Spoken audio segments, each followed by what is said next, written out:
Hello and greetings from the Art of Living Ashram in Bangalore, India, where we just finished a glorious Shivaratri celebration with about, I don't know, 50,000 of our closest friends. And I am now enjoying Ayurvedic treatments at the beautiful Panchakarma Center. If you don't know what Panchakarma is, you could look it up on the internet. Now isn't the time to explain, but it's spelled Panchakarma, just like karma. Anyway, I'm here on a spontaneous pilgrimage with a few wonderful women. And although the trip has been glorious in many ways, it has not been without its opportunities for growth. Canceled flights that we were not informed about until after we'd arrived at the airport and our van had left, promised events that were not what they were promised to be, life. But we chose to call what most people call problems or frustrations, we chose to call them opportunities. And we borrowed a statement from Access Consciousness where we simply say, how does it get any better than this? And in every case, the better reveals itself. For example, the canceled flight was supposed to get us into Varanasi at 8 p.m. What we didn't know was that once we arrived at the Varanasi airport, the van could only take us to a rickshaw. And then the rickshaw would have to go through the town where cars were not allowed. And it can only take us to an area where we would have to unload all of our luggage and wheel it for another about 3/4 of a mile through the narrow streets and to where we were living at the guest house on the Ganges. And I'm talking narrow, no more than 6 feet across, maybe, but populated with people going in both directions and shops on either side and motorcycles and carts and dogs and an occasional cow, and then many stairs up to our guest house on the banks of the Ganges. Had our flight not been canceled, we would have done that in the dark. Instead, we stayed overnight at a lovely hotel and took an 11 a.m. flight the next morning to arrive with the sun shining. How does it get any better than this? There's an old story about a man who came to see the Buddha because he had heard that the Buddha was a great teacher. Like all of us, he had some problems in his life, and he thought the Buddha might be able to help him to straighten them out.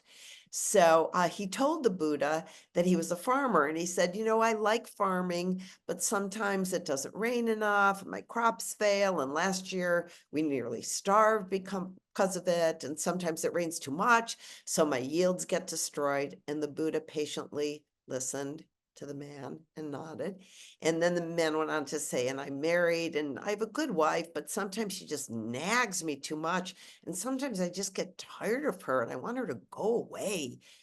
I don't know what to do about these feelings. And the Buddha listened quietly. And I have kids too, and they're good kids, but sometimes they just don't show me any respect. And sometimes they're at each other's throats.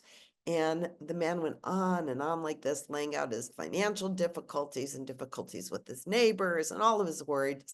And finally, he wound down and asked Buddha if the sage could give him maybe a mantra or something to fix the problem. But instead, the Buddha said, I can't solve your problems for you. And with this, the man melted down and started shouting, then what good are you? Everyone says you are the enlightened one, and here you sit completely unable to solve any of my problems. Is there absolutely nothing you could do? I'm tired of my terrible life.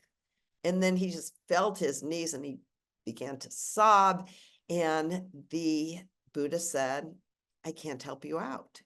And then the man said, I don't understand what you mean. And the Buddha replied, everybody's got problems. And the Buddha said, in fact, we've all got 83 problems, each one of us, 83 problems, and there's nothing you can do about it. If you work really hard on one of them, maybe you can fix it. But if you do, another one will pop right up in its place. For example, you're going to lose your loved ones eventually, and you're going to die someday. Now there's a problem, and there's nothing you or I or anyone else can do about it. Well, then the man became even more furious. And again, he said, "But I thought you were the enlightened one. What good are your teachings?" The Buddha said, "Well, maybe my teachings will help you with the 84th problem." And the man said, "What's the 84th problem?" To which the Buddha replied, "You want to not have the other 83. Now, I know there are a lot of reasons why, in my case, that this trip happened, none of which were really to see the temples or ride in a boat going down the Ganges or even get the blessings of great masters. Just like the rest of life, it's to realize again and again, as Shakespeare said in Hamlet, nothing is either good nor bad, but thinking makes it so. Canceled flights, disappointing events, rooms that were not what you expected, falling ill, it will all happen. But we have a choice at every moment to complain and put our attention on what's wrong, or to take what the Buddhists call the noble path, which consists of right thought, right speech, right action, right livelihood, right effort, right mindfulness, right samadhi, which is meditative bliss, and in this case, what we're discussing today, right understanding. There will always be problems.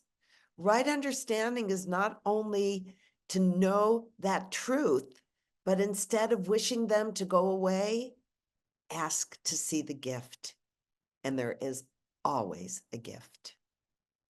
So I send my love to you from the banks of the Ganges.